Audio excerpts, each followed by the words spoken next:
Agostinho dá uma imagem de quão longe os homens irão quando outrora já iniciaram o pecado.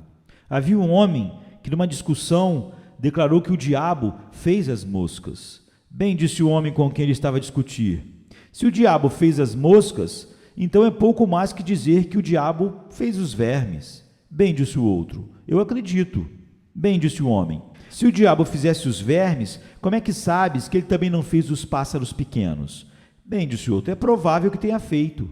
Bem, concluiu o homem com quem ele estava a discutir, mas se ele fizesse os pássaros pequenos, por que ele não podia fazer os pássaros grandes? E se ele fez os pássaros grandes, por que ele não pode ter feito o homem?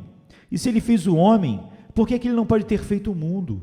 Vem, diz Agostinho, através de uma admissão, outrora permitindo que o diabo tenha sido considerado o criador de uma mosca, o homem passou a crer que o diabo foi o criador de todas as coisas. Basta colocar um pequeno erro nas vossas mentes, uma pequena heresia na igreja, colocar uma pequena maldade nos vossos pensamentos, cometer um pequeno ato de pecado na vossa vida, permitir que essas coisas sejam embaladas e acariciadas, favorecidas, mimadas e tratadas com respeito, e vocês não conseguem dizer até que ponto elas podem crescer. Elas são pequenas na sua infância, elas serão gigantes quando tiverem atingido todo o seu crescimento. Vocês mal sabem o quão perto a vossa alma pode estar da destruição quando caprichosamente se satisfazem com o mais pequeno ato de pecado. Pode ser utilizado outro argumento para responder a essa tentação do diabo. Ele diz, não é apenas um pequeno? Sim, respondemos nós, mas os pequenos pecados se multiplicam muito rapidamente. Como todas as outras pequenas coisas, há um maravilhoso poder de multiplicação nos pequenos pecados. Podemos dizer que o homicídio é um dos maiores pecados, mas não vemos seu poder de multiplicação como vemos nos pequenos pecados. Quanto menor a culpa, mais frequente ela passa a continuar existindo.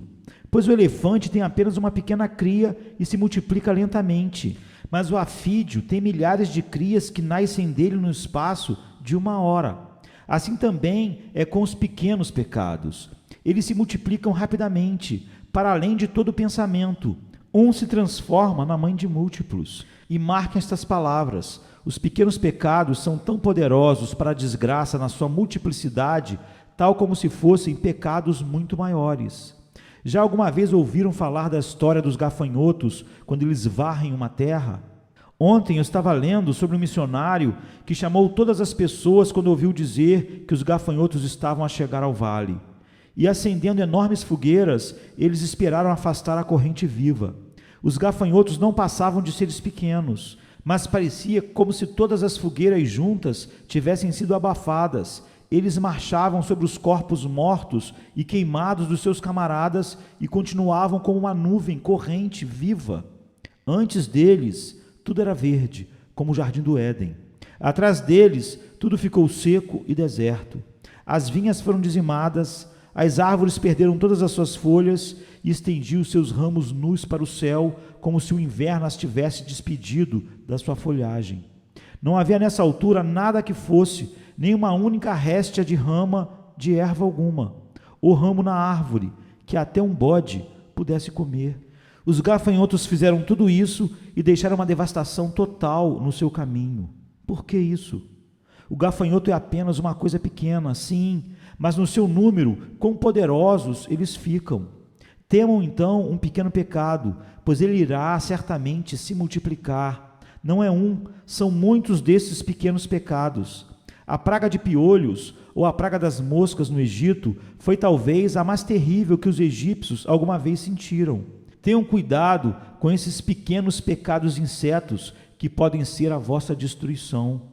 Certamente, se vocês forem levados a senti-los e a suspirarem perante eles e a orar a Deus para se libertarem deles, pode ser dito que em vossa preservação está o dedo de Deus.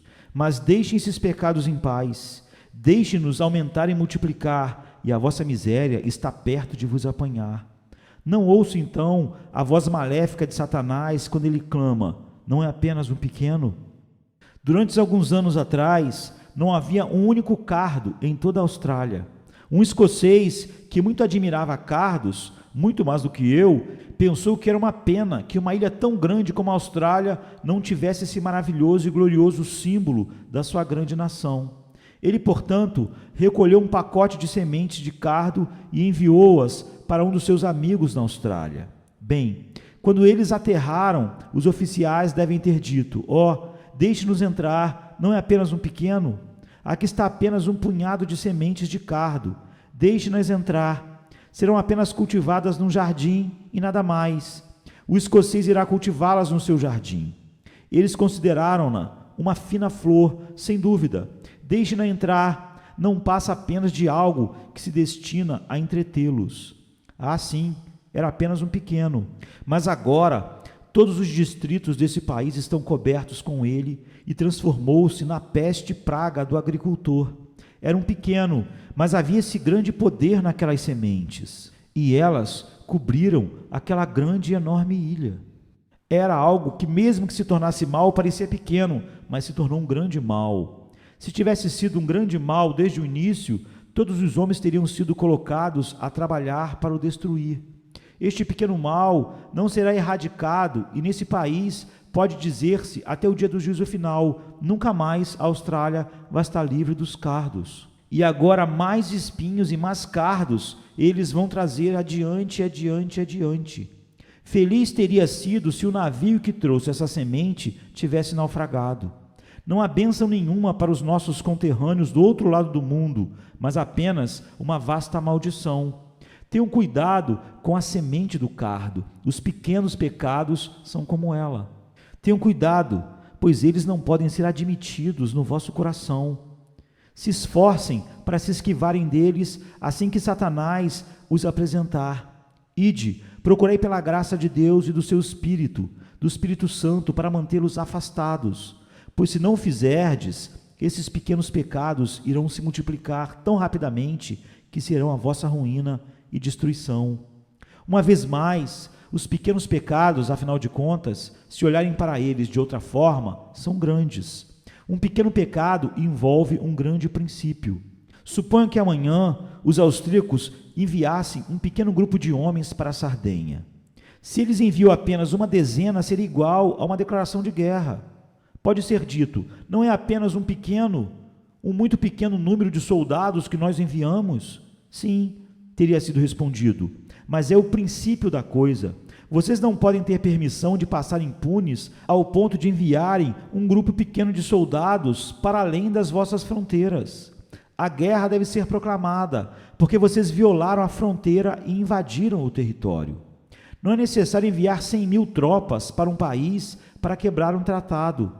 É verdade que a brecha do tratado pode parecer pequena, mas se a mais pequena das brechas for permitida, o princípio se perde.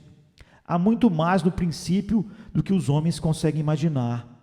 Num pecado contra Deus, não é tanto para a coisa em si, mas para o princípio da coisa que Deus olha. E o princípio da obediência é tão quebrado, tão desonrado por um pequeno pecado, como é por um grande. Ó homem, o Criador te fez para que tu lhe obedeças e lhe glorifiques em tudo e goze dele para sempre. Tu quebras a sua santa lei, tu dizes que não passa de uma pequena brecha, ainda assim é uma brecha. A lei é quebrada, tu és desobediente, a sua ira cai sobre ti.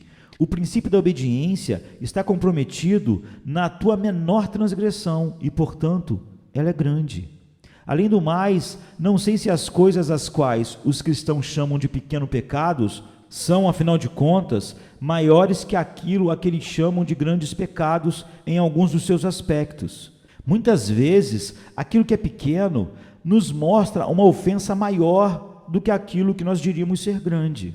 Se você tivesse um amigo a lhe causar um desgosto para desfrutar de 10.000 libras, vocês talvez diriam: bem, ele tinha uma tentação muito grande. É verdade que ele cometeu esse erro, mas ainda assim ele me enganou com algum propósito. Mas suponham que o vosso amigo te traísse, maltratasse e afligisse você por 1 centavo. O que é que vocês pensariam disso? Isso é devasso, diriam vocês. Este homem fez isso por pura maldade contra mim. Agora, se Adão tivesse sido negado pelo seu Criador a todo o paraíso, e tivesse sido colocado num deserto rochoso, não acho que se ele tivesse tomado todo o paraíso para ele, houvesse um pecado maior do que quando ele foi colocado no meio do jardim. No jardim, ele simplesmente roubou uma fruta de uma árvore proibida. A transgressão envolveu um grande princípio, porque ele fez isso arbitrariamente. Ele tinha tão pouco a ganhar e tinha tanto a perder quando desonrou a Deus. Mesmo assim, desonrou. Era como se Deus nada valesse para ele. Deus deveria valer tudo, todo o jardim, mas na verdade, Deus não valia para ele, com esse ato, nem uma fruta, nem um fruto. Na verdade, o que nós chamamos de pequeno pecado se mostra muito mais monstruoso e grandioso do que aquilo que talvez nós chamássemos de grande. Come to me, you weary one, and I will give you rest.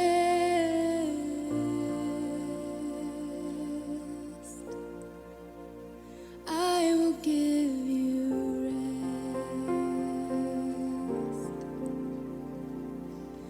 Come to me, you weary ones,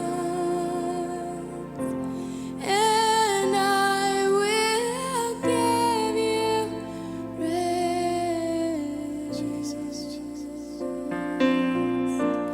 I will give you rest. For my yoke is easy and my burden is light. Take me upon you, and I will give you rest.